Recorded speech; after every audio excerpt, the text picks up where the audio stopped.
Welcome once again to M5's English language learning program, Let's Speak English. I'm Gav Duncan and I'm here on your TV to help you learn English. Now, are you sitting comfortably? Yes? Good. And are you ready for today's lesson? Yes? Good. Okay. Well, let's learn English together. And hello to you all. Hello to the chickens of the forest. Hi to the gnus of the plain. Good afternoon to the gods of English. And greetings to the lemurs of the jungle. Come in, come in, come in and relax. Now, who remembers what we're doing this week? Well, not just this week. Who remembers what we're doing for the next few weeks? Come on! It's not hard, is it? What are we in the middle of? Anyone? Ah, yes! I think I see someone with their hand up. You, sir! Yes, you! The one with a face like a... well, it's like a frog, really? No, really! You've got a face like a frog! Sorry, I hope I didn't hurt your feelings. No? Okay then, come along, frog face. Tell us what we're in the middle of. Thanks, frog face. That's perfectly correct. Well done. And, oh, you're going? Well, okay, if you have to. I have to see a man about a frog. Oh, okay. I'll see you later then. Has he gone? Jeez, what a face. My God, imagine seeing that every morning in the mirror. Shocking. Okay, so let's try and concentrate on something else, shall we? Let's think about something nice, like a bird singing.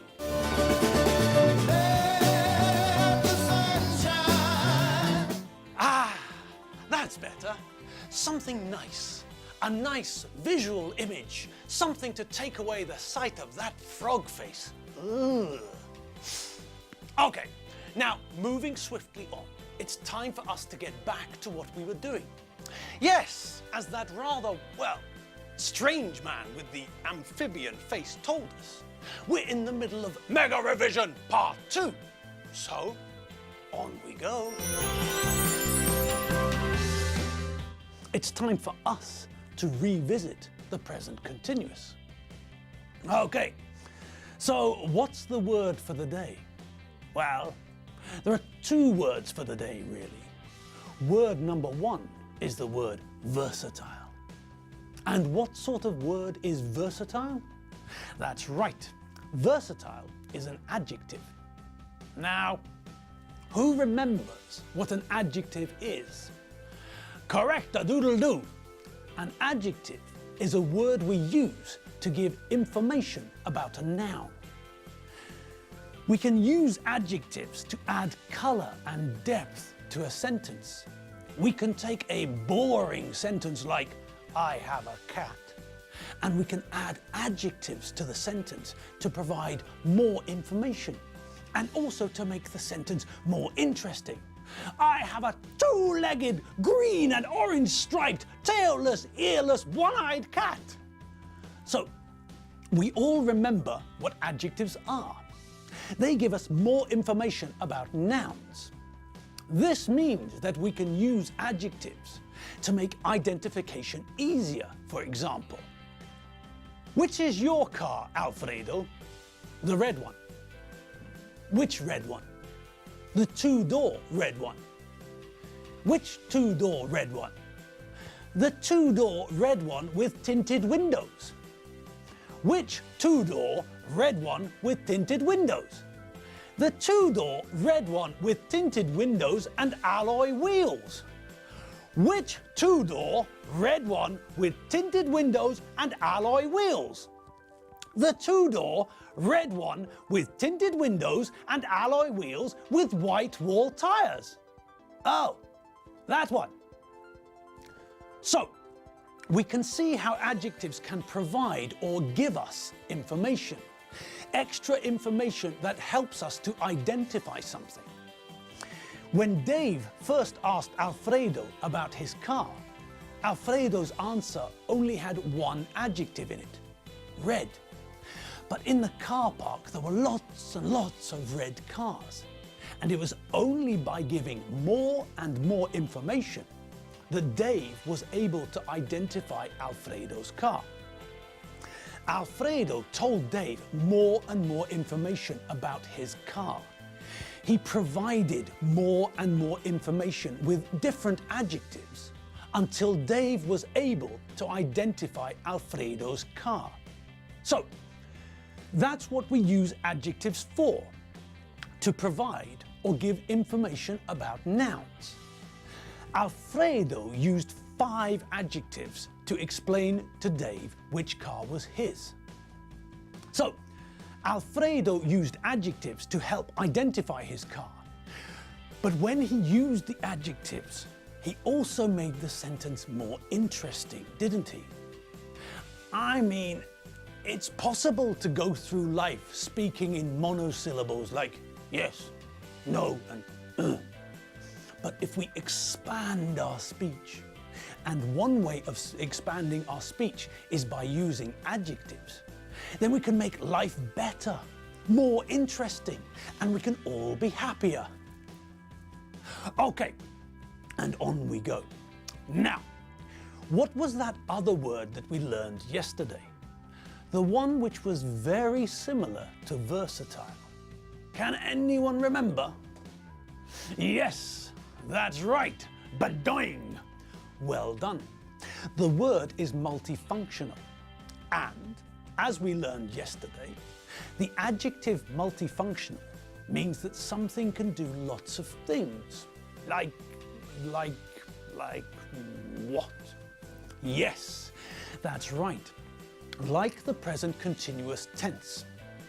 We can use the present continuous tense to talk about what's happening now at the time of speaking. And we can see the difference between the present simple and the present continuous if we look at this picture of our old friend Darth Vader. Okay, so that's Darth. And what is Darth? Darth is a lord of the dark side of the Force. We know that. Okay, and what does Darth do? Darth kills people and destroys planets and things.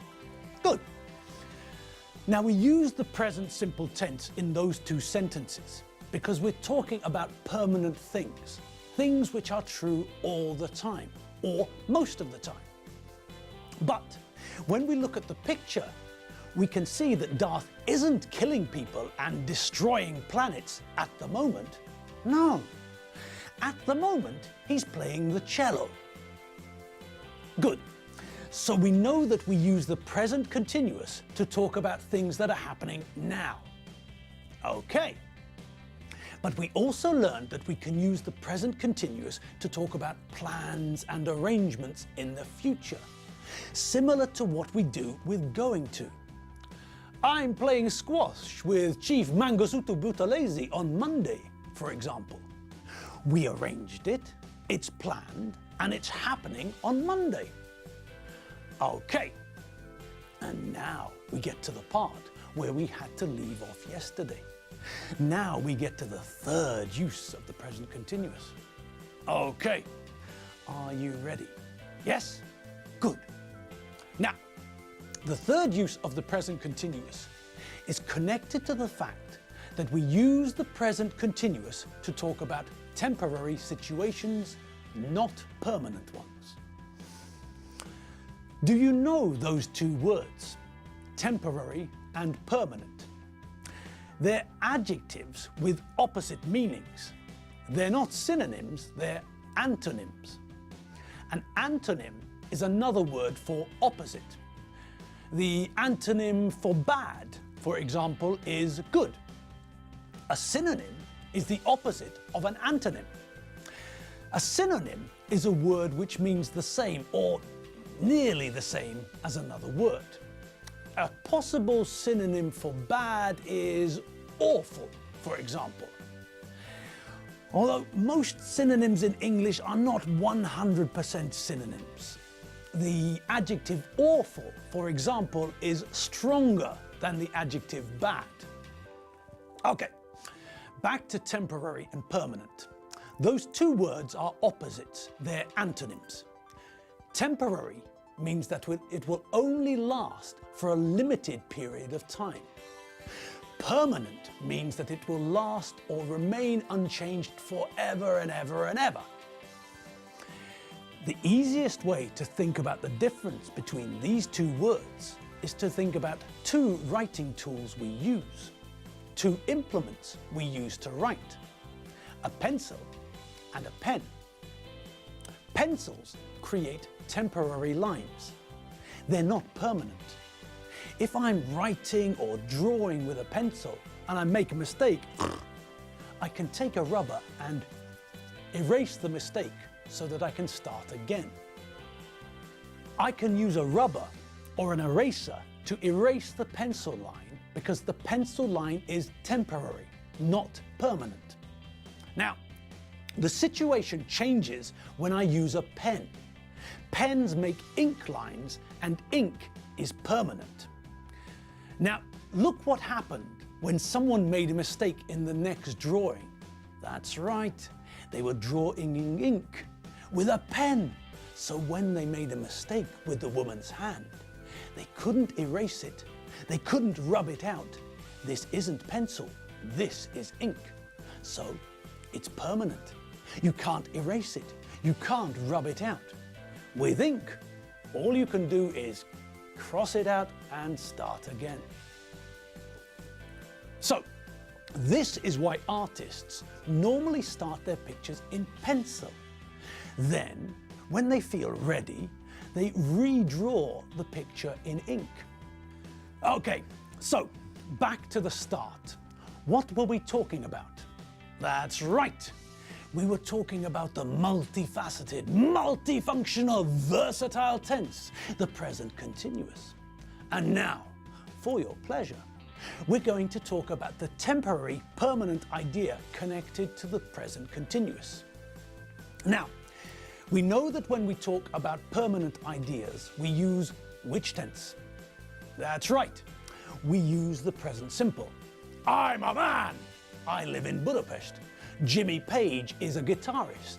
Chris St. Hilaire is a drummer.